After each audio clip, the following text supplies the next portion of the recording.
Assalamualaikum warahmatullahi wabarakatuh. Sebelumnya, perkenalkan nama saya Merlan Talib, kelas 4B PGSD, dengan mata kuliah Asesmen Pembelajaran dari dosen pengampu Ibu Vika Muniati Arifin, SPD MPD. Nah, pada kesempatan kali ini saya akan mempresentasikan RPP kelas 3 semester 1, tema 3 perubahan di alam, subtema 1 perubahan wujud benda. Pembelajaran 1 dengan alokasi waktu 1 kali 35 menit.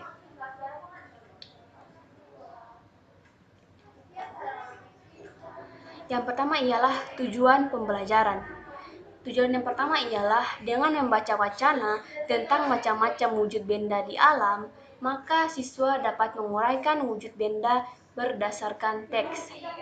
Kemudian yang kedua, setelah siswa mampu menguraikan, maka siswa diminta untuk menentukan wujud benda yang ada di lingkungannya.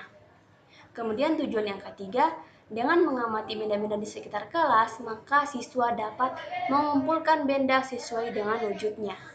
Nah, yang keempat, setelah siswa mampu mengumpulkan, maka siswa diminta untuk mempertunjukkan benda sesuai dengan wujudnya.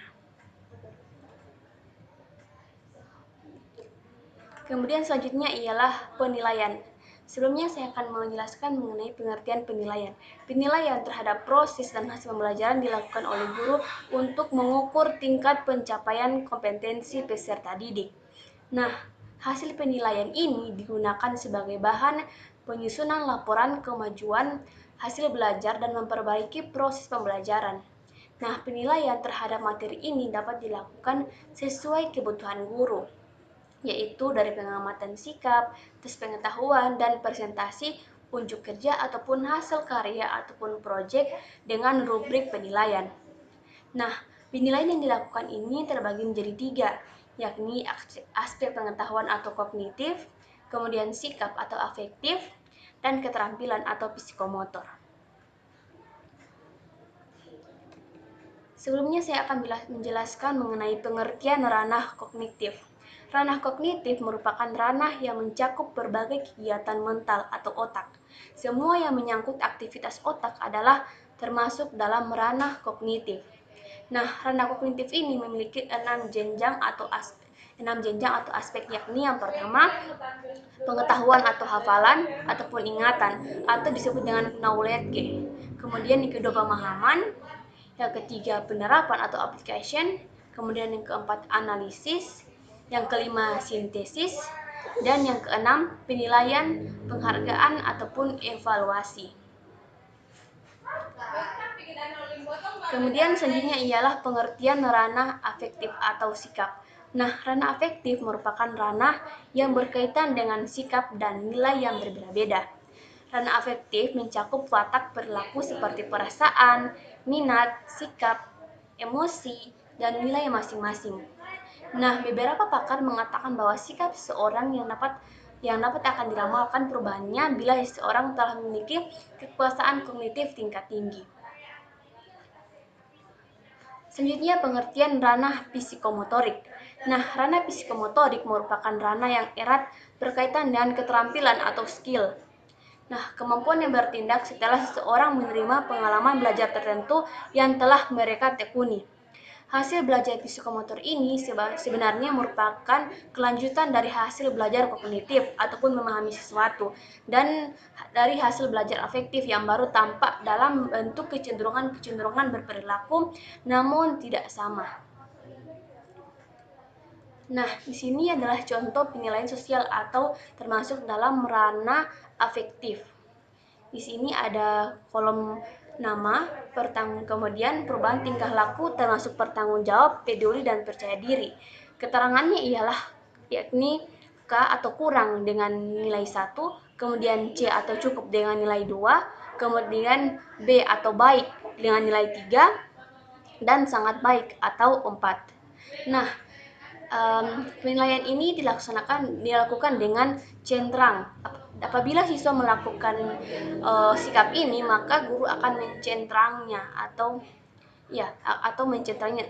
Apabila siswa tidak melakukannya, maka guru akan meniadakan di tabel ini apabila siswa tidak melakukan penilaian sosial tersebut.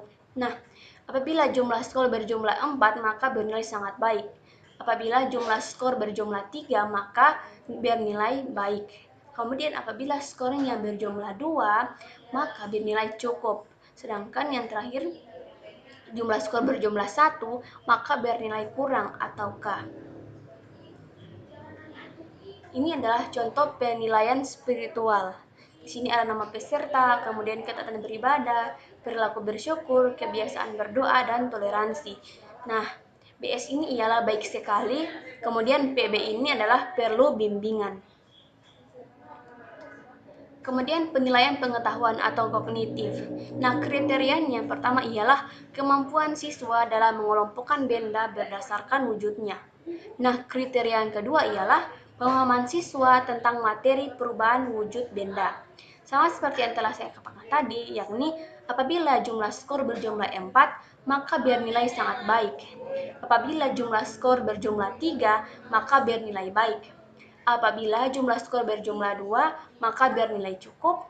Dan apabila jumlah skor berjumlah 1, maka perlu bimbingan. Kemudian ini adalah contoh soal yang telah saya buat. Nah, soal yang pertama ialah jelaskan pengertian benda hidup dan benda mati. Kemudian soal yang kedua, jelaskan pengertian benda padat, cair, dan gas. Kemudian soal yang ketiga, sebutkan 5 sifat benda padat, cair, dan gas. Kemudian soal yang keempat ialah kelompokkanlah 3 benda yang ada di sekitarmu berdasarkan wujudnya. Kemudian soal yang kelima ialah sebutkan contoh benda padat, benda cair, dan benda gas dalam kehidupan sehari-hari. Nah, di sebelahnya ada rubrik jawaban, yakni yang pertama, jika siswa dapat menjawab sesuai dengan kunci jawaban, maka skornya 20. Kemudian, jika siswa tidak dapat menjawab sesuai kunci jawaban, maka skornya 10. Sedangkan jika siswa tidak menjawab sama sekali, maka skornya 0. Kemudian contoh penilaian pengetahuan. Misalnya Dayu hanya mampu menjawab 3 soal dengan benar, sedangkan 2 soalnya tidak dapat dijawab sama sekali. Maka hasil nilai yang diperoleh Dayu ialah menggunakan rumus, yakni nilai akhir sama dengan skor yang diperoleh dikalikan 100 dibagi skor maksimal. Jadi nilai akhirnya ialah 60 kali 100 dibagi 100, jadi nilai akhir Dayu adalah 60. Nah, kemudian yang terakhir ialah penilaian keterampilan atau psikomotor. Nah, ini adalah rubrik mendeskripsikan wujud dan sifat benda. Nah, kriteria yang pertama ialah kemampuan menuliskan deskripsi. Sangat baik apabila mampu mendeskripsikan sampai 4 kalimat atau lebih. Kemudian Kemudian apabila baik jika mampu mendeskripsikan hanya sampai 3 kalimat. Kemudian dia cukup apabila hanya mendeskripsikan hanya dengan 2 kalimat. Nah, kemudian perlu bimbingan apabila ia hanya sanggup mendeskripsikan 1 kalimat.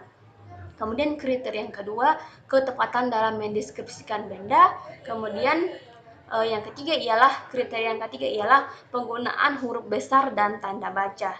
Nah, sekali lagi pendoman skornya ialah apabila jumlah skor berjumlah 4, maka bernilai sangat baik. Kemudian apabila jumlah skor berjumlah 3, maka bernilai baik. Nah, apabila jumlah skor berjumlah 2, maka bernilai cukup. Dan yang terakhir ialah apabila jumlah skor berjumlah 1, maka perlu bimbingan. Nah, itulah penjelasan RPP dan penilaian dari saya.